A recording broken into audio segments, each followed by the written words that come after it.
ইস্যুটা নিয়ে প্রচুর প্রশ্নের সম্মুখীন হই। অনেকগুলো প্রশ্ন খুব কমন এবং আমি জানি আপনাদের মনে ওই প্রশ্নগুলো আছে। সময় সুযোগ হলে এই কোশ্চেনগুলো সামরিক অফিসারদের কাছে উপস্থাপন করা হয়। সত্যি সত্যি কি সিপাহীরা বিপ্লব করেছিল, বিদ্রোহ করেছিল ওদের কি ওদের ডিমান্ডের আদায়ের জন্য, যেটা সরকার বোঝাতে চায়? আমার বিশ্লেষণ হচ্ছে তারা চেয়েছিল অফিসারদেরকে ক্যাপটিভ করবে, হোস্টেজ করবে এবং এই হোস্টেজের বিনিময়ে তাদের সমস্ত দাবি দাওয়া, যে এই সমস্ত পয়সা করি রেশন টেশন রিলেটেড দাবি দাওয়া মিটে যাবে। এটাতে এগ্রি করা আমি মনে করি সম্ভব, অধিকাংশ সৈনিককে রাজি করানো সম্ভব ছিল, কিন্তু এদেরকে হত্যা করা হবে এটা অধিকাংশ সৈনিকই জানতো না বলে মনে করি। এই বিদ্রোহের উপরে সুপার ট্রাম্প করেছে আর একটা অত্যন্ত ইন্টেলিজেন্ট গ্রুপ। তারাই শুধু জানতো এদেরকে হত্যা করতে হবে এবং এদের হত্যা করার পরে বাকি সমস্ত part of BDR they will be naturally become party to it. Nowhere to go. That is exactly happened. That's what I believe. But যদি প্রমাণ করতে বলেন, আমার হাতে তো প্রমাণ নেই। আমার অভিজ্ঞতার আলোকে, বিশ্বাসের আলোকে আমি আমার চিন্তাটা শেয়ার করেছি। পরবর্তী প্রশ্ন, কেন হয়েছে, কেন 25শে ফেব্রুয়ারি হতে হলো? আমার ধারণা this is a red sign to the army. আমরা আমাদের 71 থেকে এই পর্যন্ত আর্মির একটা টেন্ডেন্সি আমরা জানি।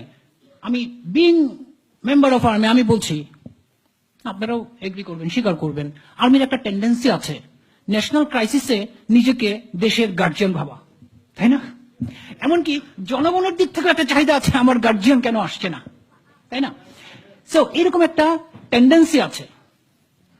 যখন political crisis, biting and fighting and barking and killing and arson একটা থ্রেশহোল্ড লেভেলে উপরে চলে যায়, এই guardianship forces him to take some action.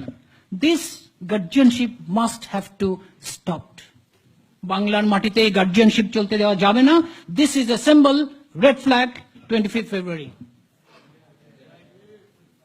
এবং it was effective.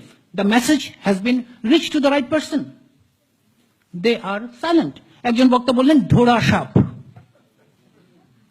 আমি একটু এই প্রসঙ্গে বলছি, ধোড়া সাপ আমার কষ্ট লাগবে শুনতে, কিন্তু আপনি একবার ভাবেন, প্রতিটা মানুষ মারা যাবে, মৃত্যু নিয়ে আমরা খুব বিচলিত না। এখানে আমরা যারা আছি, eventually everyone will die. So মরে যাওয়া খুব বড় কোনো ইস্যু না, কিভাবে মরে যাই, that is a very important issue. Am I right? একটা সৈনিক, একটা অফিসার, আর্মি অফিসার, যদি তার নিজের সৈনিকের হাতে তার মৃত্যু হয়, এর চেয়ে বড় ডিসগ্রেস আর কি হতে পারে জীবনে? একটা বাবা, তার ছেলের হাতে মৃত্যু ঘটেছে, এই বাবার জীবনের সবচেয়ে বড় ডিসগ্রেস তো এটা। মরে যাওয়াটা তো কোনো সমস্যা না। এই ডিসগ্রেসের ওয়েট অনেক অনেক অনেক বেশি। এই ওয়েট আর্মিকে চেপে ধরে আছে। আর্মিকে ধরাসাপ বলার আগে একবার শুধু এই চাপের কথাটা চিন্তা করেন। আমি মনে করি কেন ঘটেছে, আমি সেই প্রসঙ্গে যাচ্ছি। আমি মনে করি দিস ইজ এ সিগন্যাল আর্মিকে বলা হচ্ছে, সশস্ত্র বাহিনীকে বলা হচ্ছে, আগামী 8, 10, 15, 20 বছরে বাংলাদেশে যা করা হবে, do not look at this, do not react on it. এই কথাটা আজকে বলতে পেরেছি 7 বছর পরে, বিকজ আমাদের অপেক্ষা করে দেখতে হয়েছে কি আসতেছে সিগন্যাল। প্রথম দিন শুধু একটা লাল বোর্ড দেখেছি, আজকে একটা লাইন পড়তে পারলাম।